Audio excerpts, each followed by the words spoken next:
So today I am going to talk about the books that I read last week through Sunday through Saturday, and I had to take a little break a little bit, but I read 2 books that week, and I worked like 6 days that week, and yes, worked almost all day, but I've managed to complete both of these books in that period of time.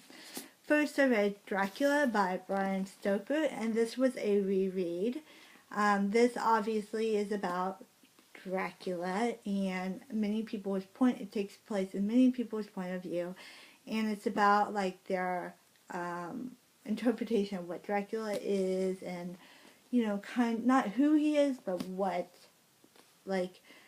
he is, and like how he's a vampire, and kind of this is the true story, not true story, but this is basically the first vampire novel. Well, not first, but this is like a really kind of shaped the form in what vampires are now today. So with Twilight and with and this is also a gothic novel, so it has a lot of interesting, like, creepy elements in there, and it's very subtle in its movements, so it does read slow. I read like half of it before, so I read the other half later, and I finished this one, I believe, on Thursday. But let me check my cheat sheet here. This one I read March 7th, which was actually on Friday. So I finished this one on Friday, and this one was pretty good. It was really good. I gave it a 5 out of 5 stars. And I absolutely loved it because I loved it the first time.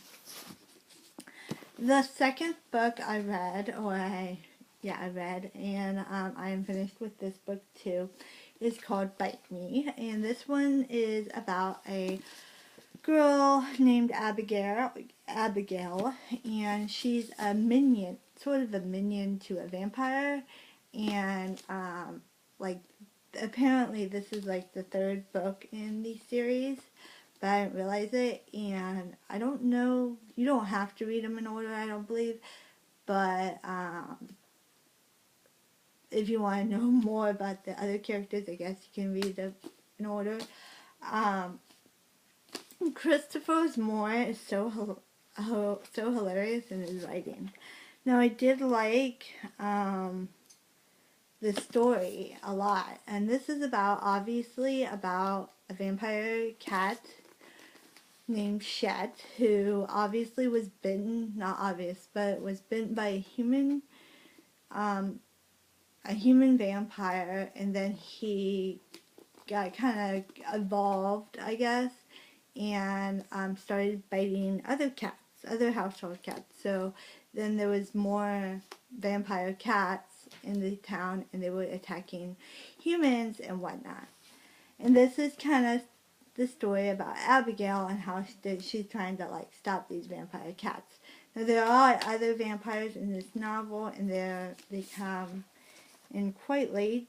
Like, there's more of the vampires that try to stop the cats and kill other people that kind of know about the cats and stuff.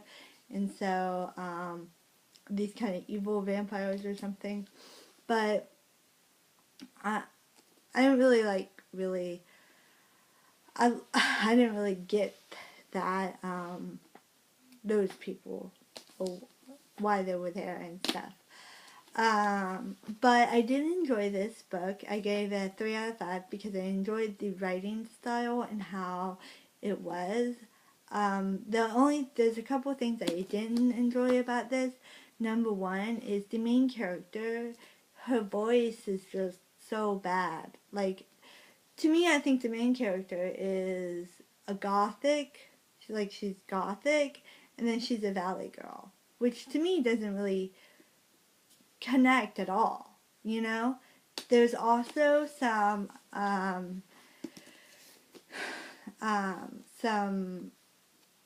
in the writing, they also use brand names sometimes, like brand names of shoes and stuff, and other things that are maybe popular at that time in which this book was written, which was, let me look, in 2010. So, this is a 2010 copy. And so, I didn't really like that part because you kind of had to know brands. I don't really know brands very much. I know about brands and stuff. I know like some of the popular brands, but I don't really know.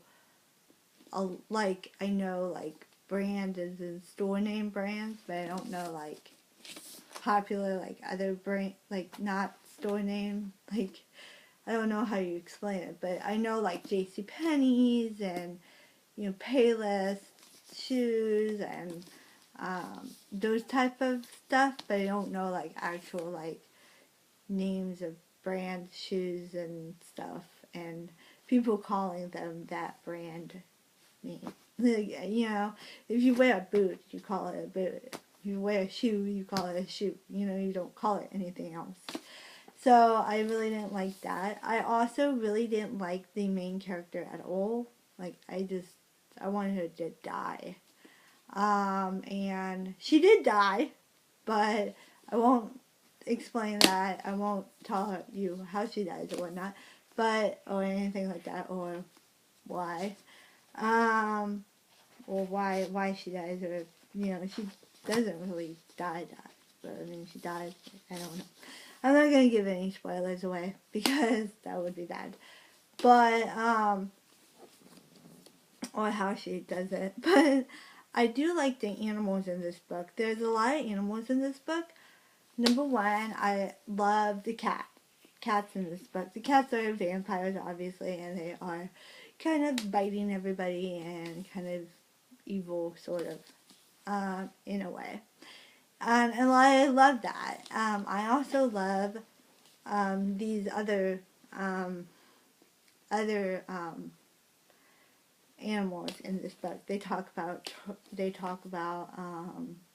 rats in this book, and this one guy who's I don't remember his name right now.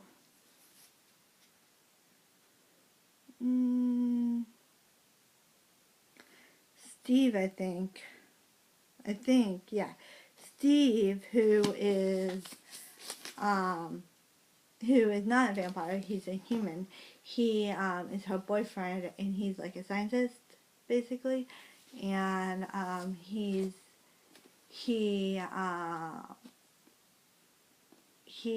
is basically experimenting on these rats. And these rats also are really play a part in this book a lot, and I really like that part.